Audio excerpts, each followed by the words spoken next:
Hi guys, welcome to Dope for the Day. This is AJ. And Shannon, How are you today? I'm doing great this afternoon. It's a little different for us to be recording in the afternoon. Yes.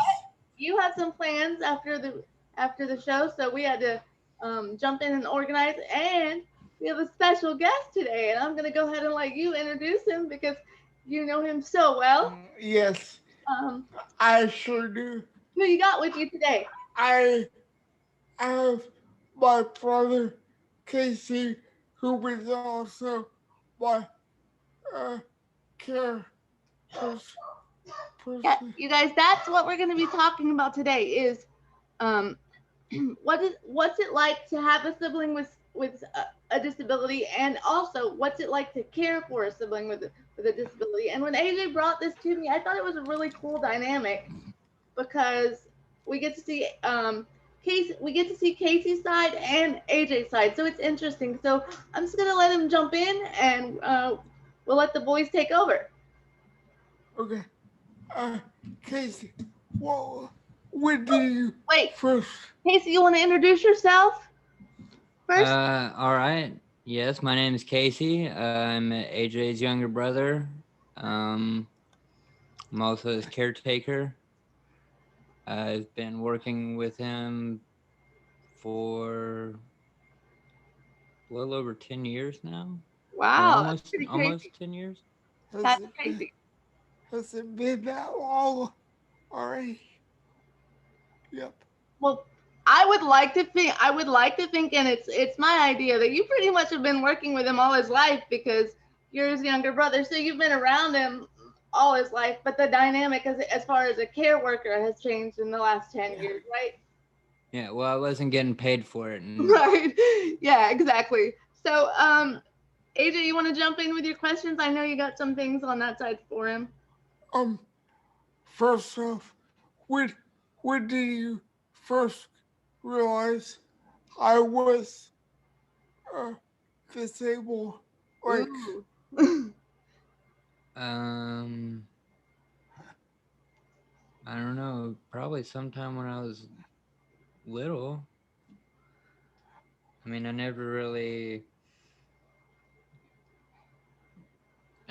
took into account that you were disabled because I never You never really knew looked at anything you different. that way. You never yeah, knew anything different, did you? yeah. But did you first notice other people are like your friends look, looking at me differently, or have have you seen that? Um, I mean, yes, uh, people do ask questions, and people are curious of what they don't understand. Yeah, But I think I Uh, think I think AJ was trying to ask, like, when you were little and going to school, and your friends would come over to the house and they would look at AJ, and you would see AJ the way you do as a brother, and they would ask questions like, what's wrong with your brother? How would you react to those things? how would I react to it? Yeah, like, what would you tell them, or how would you react to that? Um, I would pretty much just say he's just like everybody else. He just sits in a chair that helps him get around. Right. And that's a great answer, especially since you guys started off so young. I think it's a really great answer, and it's a really great way for your parents that they have taught you that young to acceptance that well. So I think it was really cool. there's 7.5 years difference between us. Yeah, 7.5 years difference. So so what so what did your parents tell you about AJ when you were growing up? Like, did they tell you, listen, he has CP, there's going to be things that he's going to do different or not be able to do? Did they explain that to you, Casey? Was there ever like Yes. was there ever like a conversation, or was it just kind of unspoken?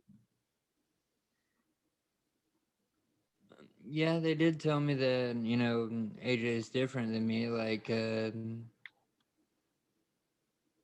But I don't know. We've always tried to normalize it though. I mean, we played t-ball together, so I mean, Right, he was still able to play sports just like everybody else. right. Uh, I think that's really good for people to know. And it's such a weird space right now in the world we live in as far as acceptance and in terms of every disability. But I think it's really cool that you know acceptance was a thing back then, and now we're still learning to accept so many disabilities. But it was so much easier back then. It seemed like even for me, it was so much easier back then for me. Um, and I didn't have a sibling growing up, so I don't know that dynamic. But I mean, I just thought I think it's really cool that you were just kind of, you know, it's whatever. He's my brother, and that's awesome. That's what people need to know. And I really hope people take away from that is that to you, AJ is just your brother, you know? And we're going to get into the care working side of it in a little bit. But I really want people to realize you're just a person, AJ, and people Yeah. see you just as a person. People see me just as a person. It doesn't matter what we have to get around in or the way we have to do our Exactly. life. We're just people. Did he? What? What's been the easy? What have you learned from growing up with me? That's a good one, AJ. um, well, one, that family is important. Yeah, Um, and surrounding yourself around, good people that care about you and support you. Um, I'm still learning, but it's teaching me patience. that's a good one. I love that answer because I think, so many Yeah. so many people in my life too say it's a lesson in patience because even though we are quote unquote normal in our minds and in reality Yeah. too, there are differences and we do have to face a lot of adversity and a lot of different things. So the people that are around us and deal with us on a normal basis have to deal with some sort of patience in some way. So I think that's a really good point to touch on, Casey. Uh, have you ever felt like I came first to the uh in regards of the family or Oh, you mean like, oh, did you understand that, Casey?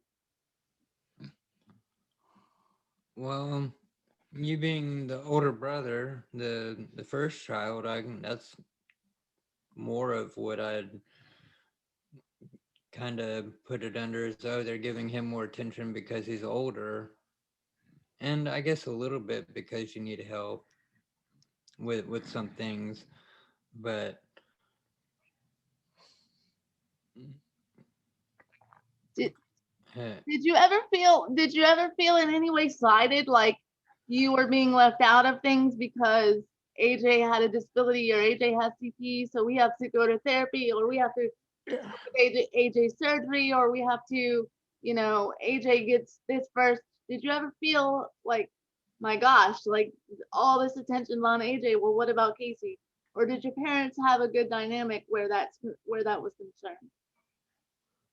um I feel like my parents try to do their best to, kind of even it out. Because I mean, I definitely got a lot of attention as a kid too. Right. But I understood from a young age that AJ needed more attention than me, and so I really didn't let it bother me too much. Um,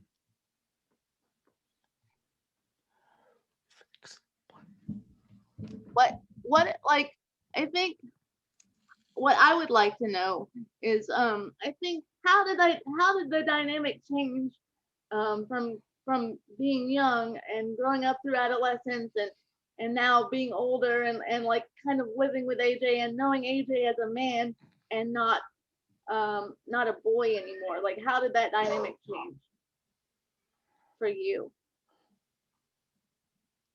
Well, well, first, I had a situation with another caregiver, and Casey decided to step in uh, because I was being neglected by a previous caregiver. Well, I wasn't. That's a good point, and we're that's fine. We're gonna get there. But I was more so asking Casey, like, how did he see the evolution of AJ from a boy to now a man who, obviously I've known you for what, 11 years now, 12 years. There's definitely been an evolution for you from you. So I want to see how Casey feels about the evolution from a boy to now a man and what things you've learned to do more on your own and you're more independent. So how does Casey feel about that? Um, I'm not quite sure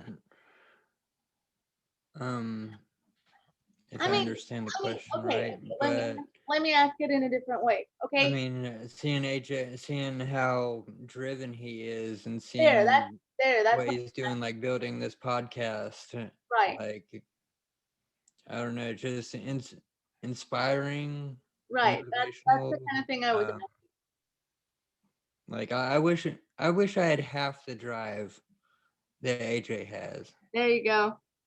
That's what I was asking. That's what I wanted.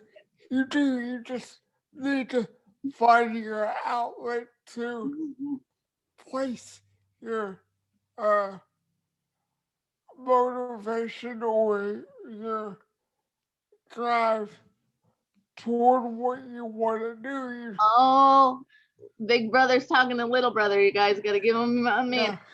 Yeah, But anyway, jumping back into the topic, um, that that was a really great answer. That's kind of where I wanted to lead to, Casey. As far as like when AJ was growing up, did you guys ever think about him living on his own or being as independent as he is today? And like that's amazing, and I'm super proud of him, and I know you guys are.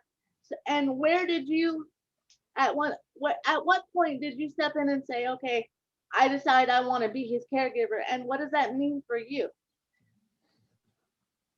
Well, when I was younger, I was kind of,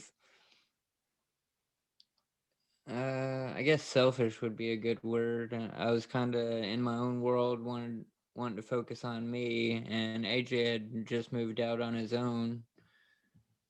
So it was fun to like go to his house or whatever, and you know, Mm, be away from my parents or whatever, and yeah, kind of like have a getaway or whatever place right. where I can, I don't know, get in trouble, I guess. um, but And I, AJ had a caregiver that just was not a very good person, and if I would have known more about the situation, I wouldn't have let it get to it and let right, him be in that situation for so long. right. But I was stubborn, and I felt really bad about, for like a year or so that I would like ignore his phone calls and stuff. So whenever I've actually realized how bad it was, uh, I made a promise to him and myself that I would never let that happen again. So so as you're 26 now, right, Casey? I just turned 30. Oh goodness, I'm way off. Anyway, oh, but at 30 years old, you stepped in and you're your brother's caregiver. So what does that mean for your daily life? or your life outside of AJ? How has that changed? And what does that mean? Like, what does that look like? I'm actually still figuring that one out. It's kind of hard to balance my life and his life, Yeah. and it's sometimes it kind of takes its toll. Right. Like I definitely don't want him to feel at all like he's holding me back, because he's not. I choose to do this. Yeah. And that's something that I wanted to get to too. It's like, do you ever, you talked about as a kid not feeling slighted because your parents, gave you a good balance, but now as an adult, do you kind of feel, and you answered it, so that's a good answer. But how does that work every day with being his brother and then being his caregiver and then also having Casey's life and letting AJ have his life too? Well, it's gotten a little weird lately, because he used to have two nurses, me and another caregiver. But then when COVID happened, I pretty much took over as both aides, Right. especially since I live with them. So Right. it's easier for me to just stay here instead of having somebody else come in. And it's easier to trust family in my case than outside people. Right. I agree. Um, AJ, how do you feel about having your brother every day as an every waking moment? Like he basically is there to help you with whatever you need, which also helps you in turn be independent. So, in a way, how do you feel about it? Just, let's be real about it. How do you independently feel about it? Don't get me wrong, we have our ups and downs, good days and bad days, like everybody does. But overall, I think it works. Yeah. Um, do you ever think about what's gonna happen if and when Casey ever wants to do something different? Or where Um, yeah, because I never wanted to get to the point where I feel like I'm holding him back. or maybe you wanna, do something different. I'm not trying Yeah, to, I'm just playing devil's advocate there. Um, yeah. But I really wanna know, like, where the caregiver dynamic starts, and the brother doesn't get, the line doesn't get crossed with the blurred with the brother. Like, you know I want to ask you about and make sure, you know is there always, it's really hard because I know I've had caregivers that are my family, and honestly, I I don't know if I could do what you guys are doing, because it's hard. I know it's hard. So I commend you, and I guess that's why I'm asking so many questions, because I I want to learn. So tell me tell me about what your everyday life looks like. um, Well, it's hard for me to differentiate, being a caregiver and his brother, because we're around each other so much. Right. Like me me working as both of his caregivers, I'm working two shifts. Right. So that's my question. Do you there's such a thing as caregiver burnout. So do you ever start to feel like that and say, okay, AJ, well, give me like one day, give me a couple hours, let me go do this thing, because I know that happens. You know. Yeah, we definitely have our moments, and I'm also bipolar, so I don't think that really helps. But I'm glad that AJ is definitely learning to just let me be mad for 15 minutes. I'll calm That's down. that's right. I mean, that's That's the way it has to be. And AJ, I want to ask the same question of you. Is there, I know there are I know because I work with you and I basically call myself your sister because we've known each other for so long. So I know you and I also know that you're also very stubborn. So what, Yeah. are there times when you just need time alone and you tell AJ, okay, I'm good. Like you've done everything. Okay, you can go. Like, how does that work? Because honestly, I'm being straight up and honest with you. If I had my family with me every day, I could not do it. I So couldn't do it. sometimes I have to put my headphones on like I have now and close off to some music or walk outside or some get some air.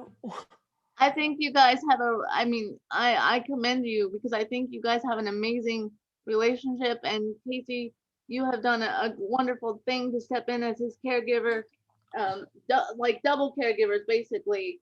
But um, But having said that, if I had not had him, I would not have been able to do half the things there you go. I've been able to do. There you go. It's, it trips and other work engagements and just fun everyday trips. Yeah. And that's something I was gonna get to is, how I think in the world of caregiving, on the actual when you have to choose a caregiver, from a state agency or from a government agency, they and this is only my opinion, okay?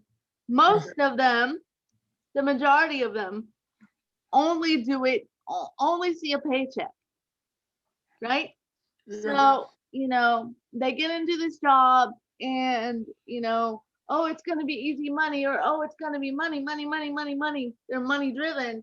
But when they get into it and they realize, oh, I'm going to have to pick the person up, or oh, I'm going to have to do this for a person or that for a person, they start to get really complacent. So, and it's a really high turnover situation in a governmental caregiving position like that. So yeah, you're very lucky, and I have a wonderful assistant, in Kristen, who is like, if I didn't have her, I don't know where I would be, yeah, because she is just she's my everything. She's not just a caregiver. She's my best friend. So she's a sounding board. She's there when I cry. She's there when I'm happy. You know, and yeah, it's just a lot more personal when you really know the person. And I guess that's kind of what I'm getting to is, it's not like you picked him from a government agency. He's your brother. So at what point do you say thank you for everything that he's helped you with? Because AJ, that you and I both know yeah, he's gone over and beyond what a normal yes, caregiver would do. And you guys, we are not bashing the government system. If you have a person through a government agency, more power to you. yeah, They do a wonderful job. But it's just been our experience. Um, I don't know how many you had turnover, but I've had to turn away a lot of people. I've had high turnover, and I finally found someone, who just fits my routine and who fits into my life, and we just are like freaking frack. It's really easy, and uh, it's not very how, often you get that.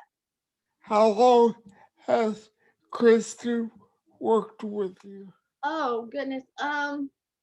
We have been friends. Gosh, going on.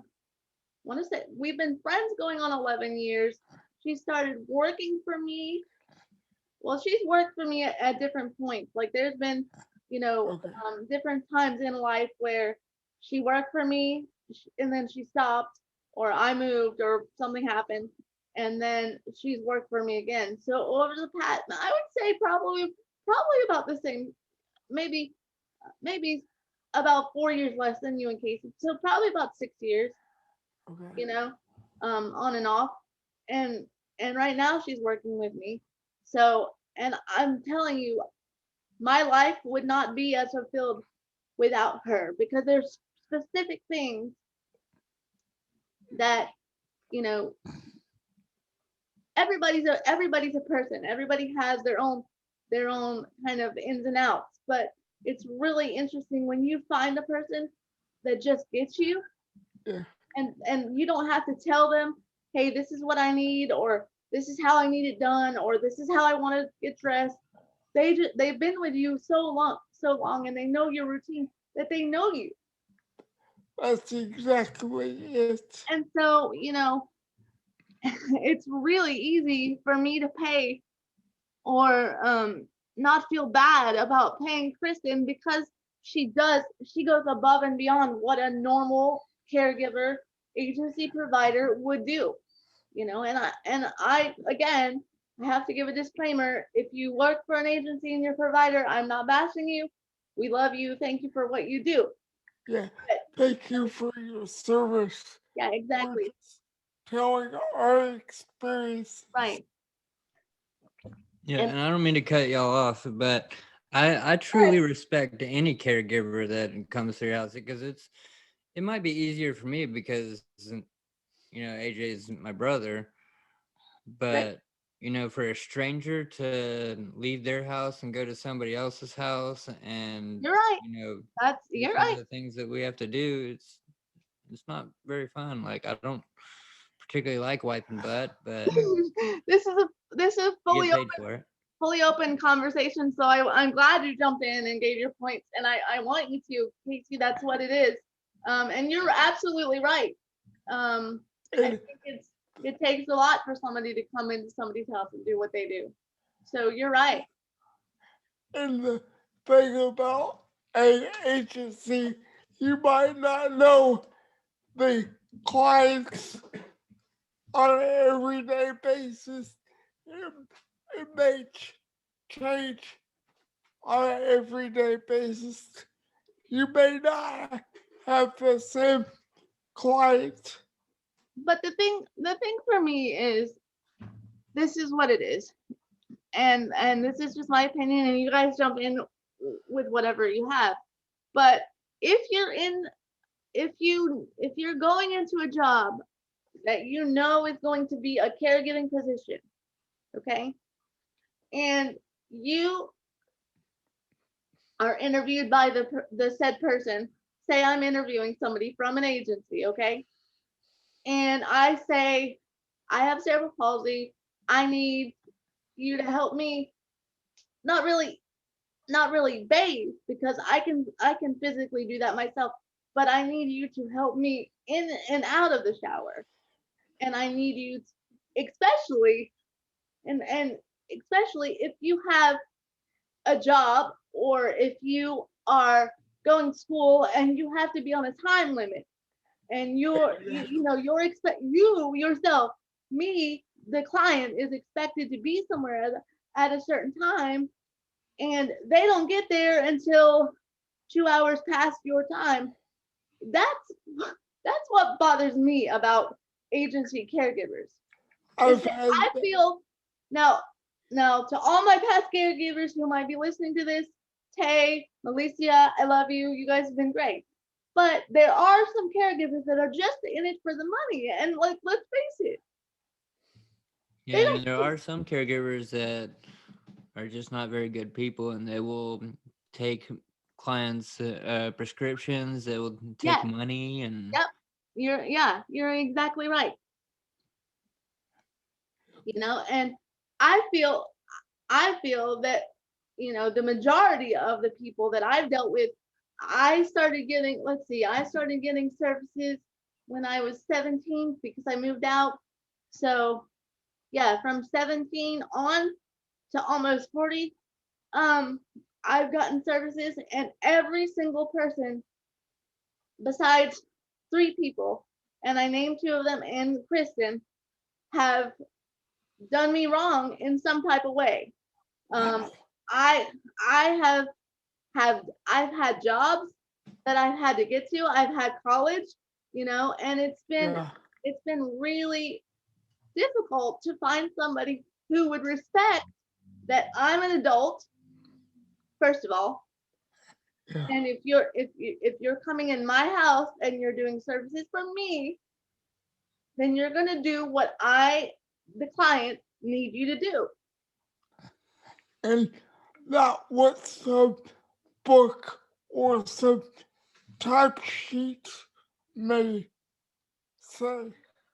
If I want makeup on myself because I have a job that I have to look decent for, um, Yeah. I want to dress a certain way, or I want you to put my hair up, you're not gonna Yeah. complain to me that you don't know how to braid hair. Like Yeah. it's just those type of things.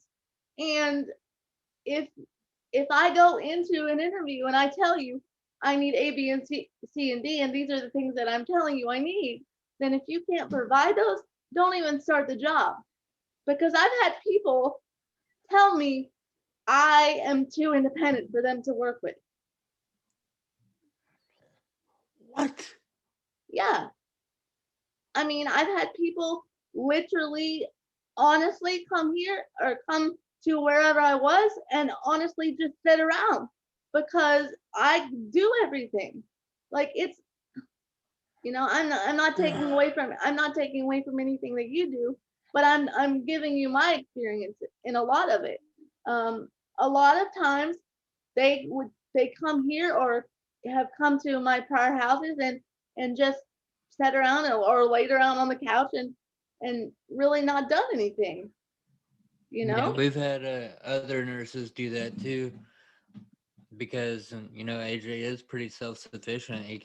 Does a lot of things on his own, and I try to give him his own time anyway.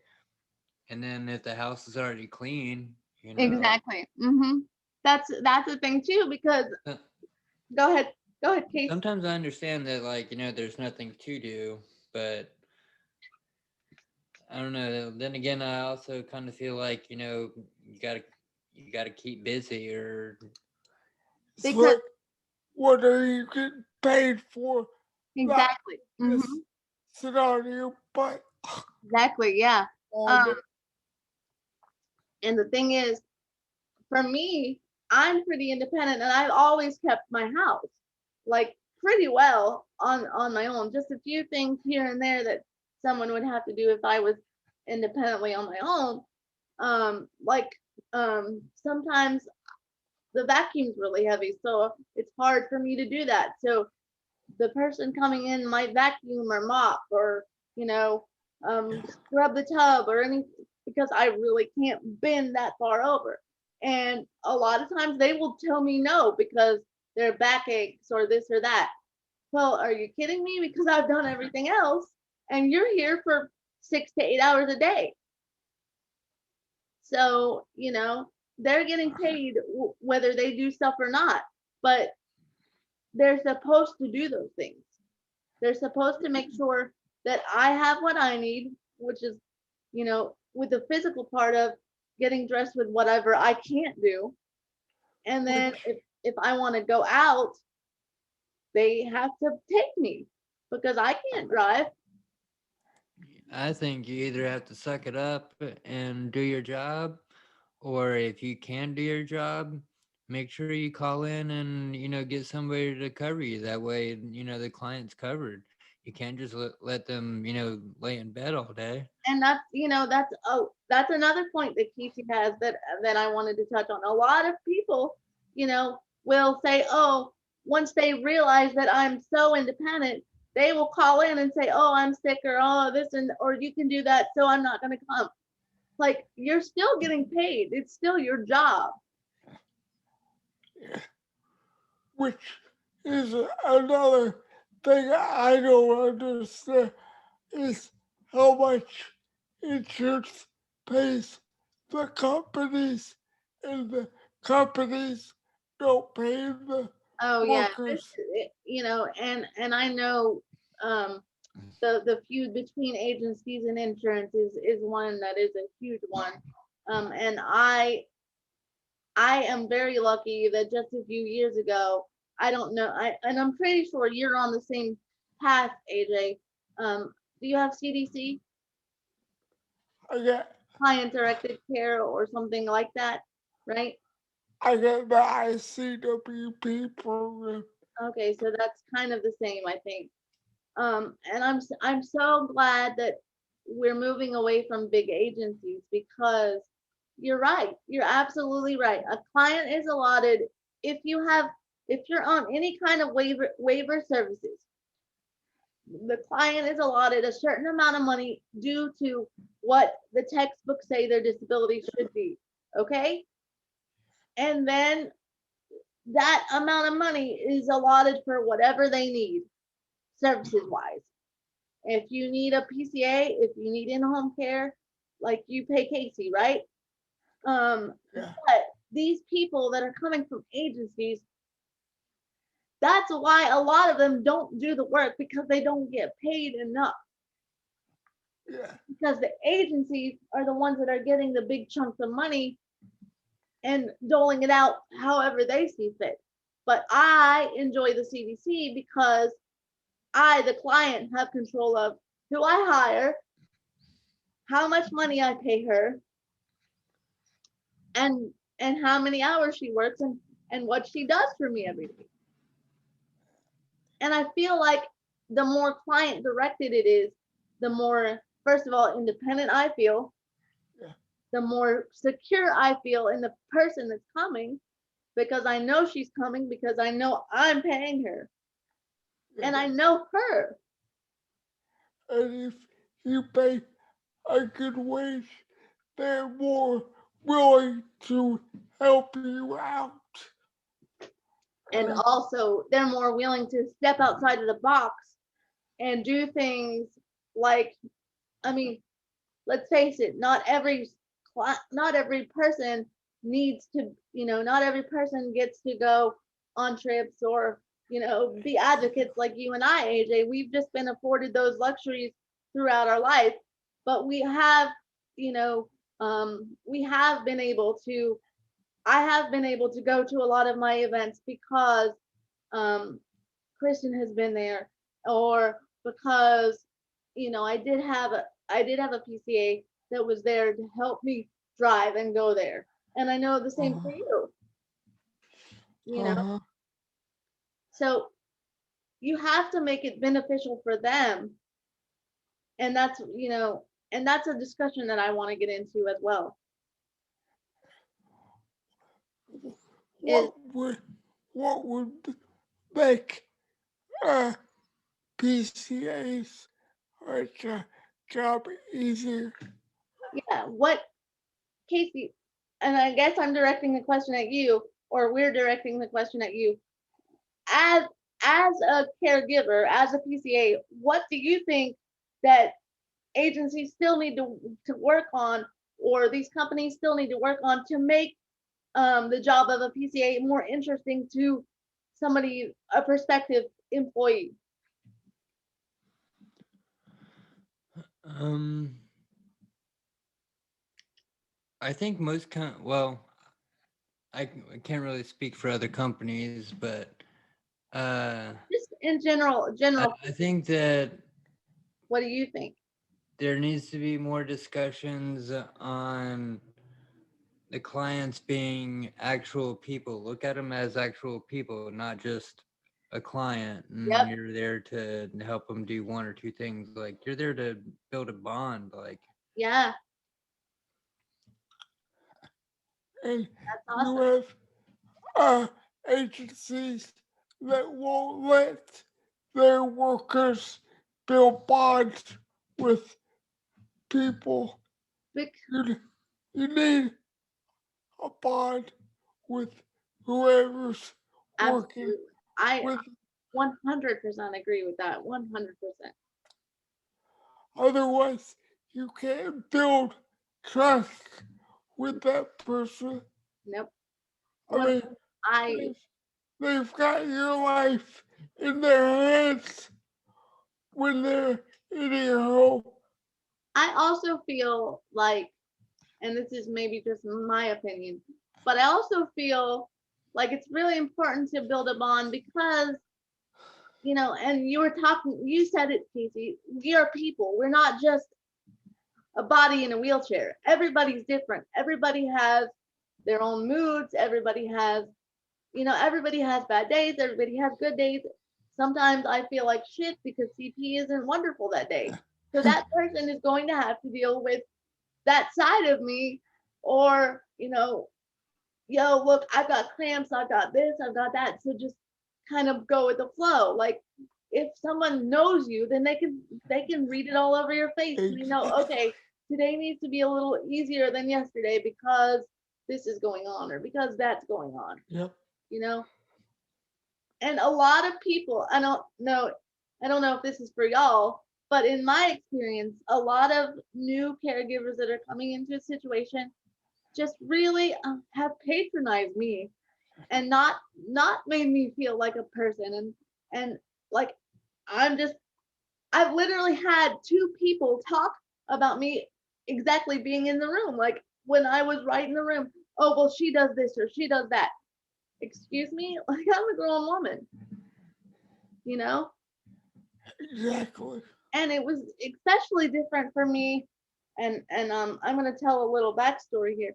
It was especially different for me when when my children were growing up, and I still had caregivers coming in for me when they were little.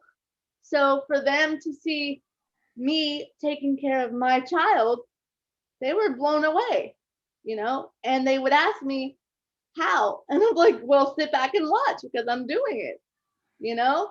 And I never wanted a caregiver to take care of my children. I want a caregiver to take care of me so I could be the best mom I could be for my children. Exactly. So that really blew a lot of them away and said, I don't want to be any part of this because she can't, a lot of them had some ideas about the fact that I couldn't do it, and that was just their opinion until they watched. Exactly. Before I worked with AJ, working both shifts as both caregivers for him, um, I was working with another client, and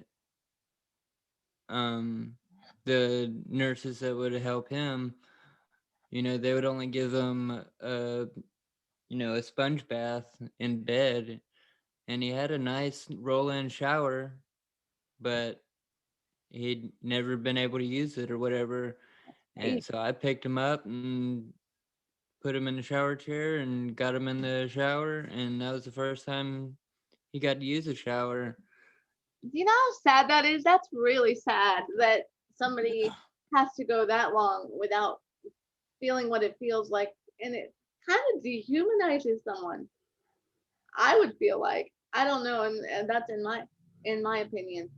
But yeah, it's just I really want to be careful about, you know, making sure that we cover all aspects of what it's like to be a caregiver, and then also what it's, kind of the downside of dealing with agency. And I think we've done that a lot. Um, but also, I really kind of, I just want to commend you and Casey for having such a great relationship. And Casey, on AJ's behalf, and from me as a friend, and seeing you guys, interact together and work together, and I also have that family bond. I've seen it. I've lived it with you guys. You are amazing to do what you do and be able to, help AJ and help him progress through life the way you have. Because, like you said, we all know that it takes a village to help, and to see AJ come so far, and it's partly because of you. Yeah. So thanks.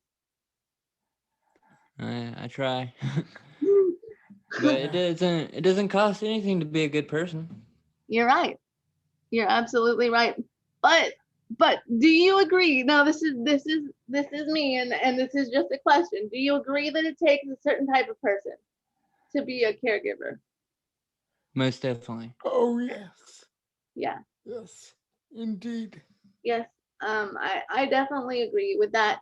So anybody out there, any of our listeners that are looking into the caregiving field or working with an agency, you know, make sure that you really know what you're signing up for, because as independent as we are, we do recognize that it's a huge job and it's a huge sacrifice for not only the people doing it but also the people living it. Because do you think we really want to have caregivers? I mean, let's No. get down to the nitty gritty.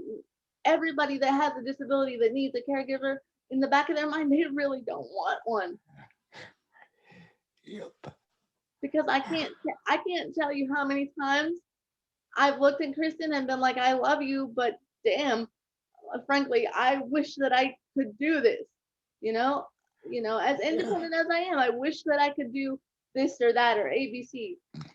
You know, but What my hardest thing is wake waking him up at 3 in the morning, having to use the bathroom.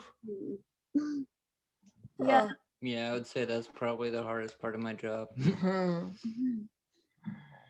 yeah, cause I hate waking him up out of a dead sleep. yeah, that sucks. I know that. I know that feeling. It sucks. Um, you know, there's things that for me personally, you know, I'm as independent as I can be, but there are things that I can't do, and I have bad days about that. Like, I'm gonna be real, and I'm gonna be open, and this is a real honest conversation, and if we have to go into a part two, we will.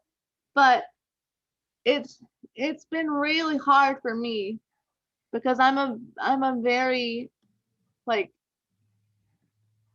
I'm a very type A personality. Like, there I want things specific to me, and or I have ways that I want things to be. So it's very hard. Learning to navigate change is hard for me. Uh, Um, Me too. and I don't know if that's, and I'm gonna be real, I don't know if that just comes with CP, or if that's just me, and how kind of hard-hearted I have been about the whole caregiving situation. But I have I have been so blessed to have great people around me, and Kristen, who has been my rock for, you know 6 years as a caregiver and 10 years as my friend. And you know AJ, how do you feel about that? On your really, like, let's be frank, on your shittiest of days, like, how do you feel about the fact that you can go to your brother and you can depend on that person?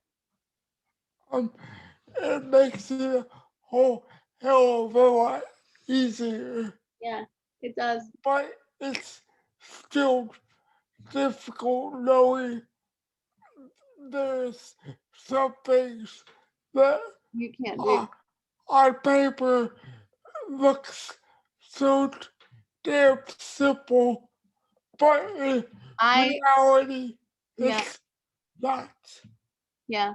I absolutely 100% could not agree with you more. I feel the same way. And medical terms and doctors don't know what goes into a person's life with a disability. And um you They, guys hear that? Go ahead. they, they could read all the books, all the man- manuals they want to read, but they won't under, understand it until they Live. live it. Yeah. You guys hear us on the show every day. But you don't see until now, until we went kind of live and virtual with this, um what we really deal with on a basis. I have CP, AJ has CP, but we both have varying degrees of it, and we both have been, you know, um, on and off the show. We are transparent about how we feel about CP and other disabilities, but we live with it every day, and so it's really hard to be cheery and happy and bubbly every day. So when you're a caregiver and you come into that situation, you have to be willing to know that maybe today's not going to be the best day. Yeah. Or, and I don't know if it's like this with you, but if my muscles, like, okay, like today I could have a great day as far as like my muscles go and being able to move and function independently, but then tomorrow I might be, it might be really hard for me to, my muscles might be really tight and I might have to ask the caregiver to do something else that yesterday I could do because today I'm just really tight. Exactly. And it's tough because you don't want to be like that, No. and for me, it also is important, and I don't know, please, like both of you kind of add to this about it. It's really important that they realize also that, you know, we have like it's, I don't know how to explain this the best way. We have a life, you know. Um, there there's a typical fictional client that they think they're going in to see, Yeah. and when they see a person like me or you who has a job, who is functional, who has children, who has been married, who lives independently, like they are so inspired by us, and it kills me that it kills me to think about that. I just want them to see me as a person and respect me as a person. Don't be inspired by me because I'm just living my life. Yeah. And this isn't a party. Like this life is not a party. There, Not for the faint of there's, heart at all. what's the word for that? Inspiration. Inspiration porn. Exactly. I don't want to be anybody's inspiration porn. Nope. We're just living our life the best we know how. It's and it's really funny when they sit me down, or I don't know if you've had people like that sit down and go, oh, you're such an inspiration, oh, this or that. Uh-huh. And since years ago when I held the title of Miss Wheelchair Florida and was basically on the road for a year, I mean, you basically lived through that with me because we met around that time. Yep. And there were so many people like that would come to my house and interview for the character. Oh, you're such an inspiration, I'm just living my life. But also that brought on something else because when I would interview for a caregiver during that time, um I would say, look, this is what I'm required to do this, so this is what you're gonna have to do. I have an appearance at 8 o'clock in the morning, so you're gonna have to be here at 6 o'clock to help me get up and get fully ready and makeup and hair and all of that, and then drive me there. And they would look at me and go, what? Yeah. But that was at that time, that was part of the job, Yeah. and that's what I was talking about. There's differences, and things change. So, it evolves, but at that time, that's what was needed of the person that was giving me care. Exactly. So if you can't perform those, aspects of the job, then don't take the job. Yeah. And I've had people that were on the job maybe 2 days and said, oh, this is too involved, I'm gonna quit. There's such a turnover in that field, and that's, I think I want to address that, is like the turnover and what you would like to see, AJ, in the coming years for agencies and caregivers and things like that. I I would like to see agencies like match clients with the other caregivers per personality wise. Yeah. Um, I So they're able to be good fits. right. Kind of like uh, they do with blind dates or uh, uh, dating apps. Or, I don't know if they, I think that that's a really good point. I think, in the years, but who knows what's going to happen with agencies and care like that. I mean, what are your, do you have any concerns of, I mean, I often think about it. Like, do you have any concerns um for the future as far as the agencies and caregiving and like what's going to become of that field? well, they need to lessen the turnover Yeah.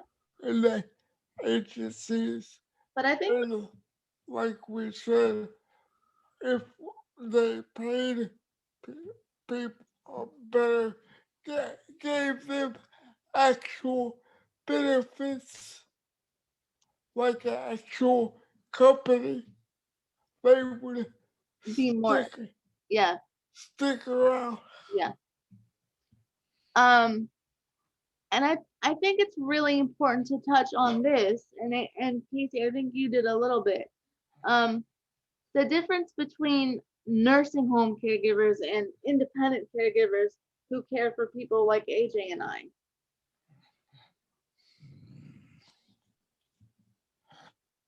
Like, do you see like do you see that difference? Like, you know that there is a difference The between difference agency between between nur- agency care nursing and nursing home home care. and independent, um, like in home care giving. Well, there's probably like rules and stuff at a nursing home. There's there's def- Probably different rules, but there's, the there's definitely to me rules. the care would be the same. I mean, you're still looking out for the well-being of the person and making sure that they're, dressed and I don't fed. I And, don't know I don't know if I necessarily agree with that because yes, there are rules, but I mean clearly nursing home services and providers are held to a very strict, a more stricter standard than going into someone's home, even though there's laws like HIPAA and things like that put in place for caregivers going into the home as well. I think that you know nursing home caregivers are held to a higher standard. yeah, that's what I meant. Yeah, and I feel like all caregivers should be held to that standard, and that eventually they all, hopefully they will be. Um, But I don't. the question is, what will make them be held responsible Yeah, to? there. That's the, because where's the line? You That know, there should be a governing board for CNAs, um, and it should be I kind and kind of go with me here. I kind of feel, and this has always been my thought. If you're going to, if you're a participant in a government funded program like the CDC or the IWCP or whatever you have in Georgia, I feel like if you're a client, then you should be taught to train, and to to kind of couple up with the person that you feel, but just like we're doing, but they should train us to train them. You see what I mean? Yeah, I feel like companies need to tell the uh, caregivers, Yeah, like teach them more about different disabilities and yeah, like the different types and different ways to help different people and stuff, because I feel like a lot of it is just kind of they kind of gear it more towards like elderly people and like that's exactly my dementia point. rather Exactly. than Yeah. Casey, disabilities. Casey hit the nail on the head. Casey, you're right there with my point. I think, when a caregiver comes into a situation, and we've talked about this, it's kind of a blanket for them. Like it's a blank person with a disability. They have a certain picture of what's archaic from the past. They don't they don't have, unless you're, and I mean, I'm not, disclaimer here, I'm not ragging on anybody, but they have a lot of things to look back on from the past about what elderly people have looked like or disabled people have looked like.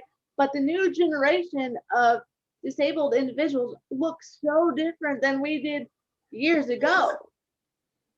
So it's That's time to do that. It's time to to educate them and inform all more. it has to do with the ADA, Right. and they need to get educated, as Educated. they, Look at you. as they say. Yeah. I feel, a lot of people have archaic views as to what the typical disabled person looks like, um, and not every person's got not every disabled individual is gonna fit that box. So, you know, when you take this job, I feel like they should know all of that. They should be educated and informed before they even sign up to take a job like this. Exactly. They should know what they're getting into before they get into it. You know, as well as I do, in the disabled community, we are a rainbow of different types of people. Like there's Down syndrome, autism, CP, SCI, all of those things. I can go on and on, but each person is different, and each person has different needs, and we're not all in a box. And I think that kind of thinking needs to stop, and they need to again be educated and informed, and whoever needs to do that to train them needs to get a better education as well. Well, well, guys, on on that note, Yeah, you guys, we go ahead. well, guys, on that note, we hope you have enjoyed this conversation, and we'd like to thank my brother Yeah, Casey, Casey thank you. for joining Dope for the Day. Yeah, and And you guys also, remember, if you want to hear another snippet of this conversation, or you want to continue the conversation, let us know over in Facebook, and we can continue the conversation. Honestly, this will probably be a two-part segment, but we really enjoyed today. Thank you, Casey, for being on with us. We want to have you back for other things. We love having you on, and thank you so much. Thanks for having me. You're welcome.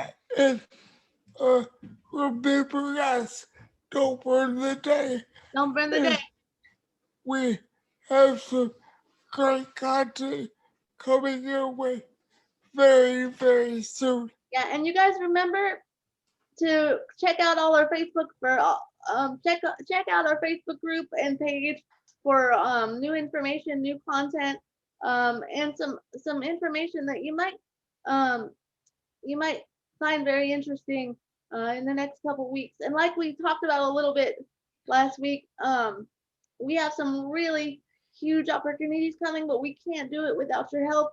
So go over to our Facebook page. I think AJ, you put a little snippet of what's going on with us, and like I said, we can't do it without your help. So go over there and check out to see what we're talking about.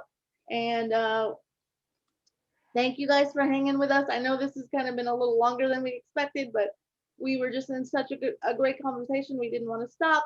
So we enjoyed it, and we hope you guys did too. And we'll see you next week. Peace out. Bye. Yo. Bye, AJ. Bye. Bye, Casey. He said bye. Bye, guys. See you Bye. next week.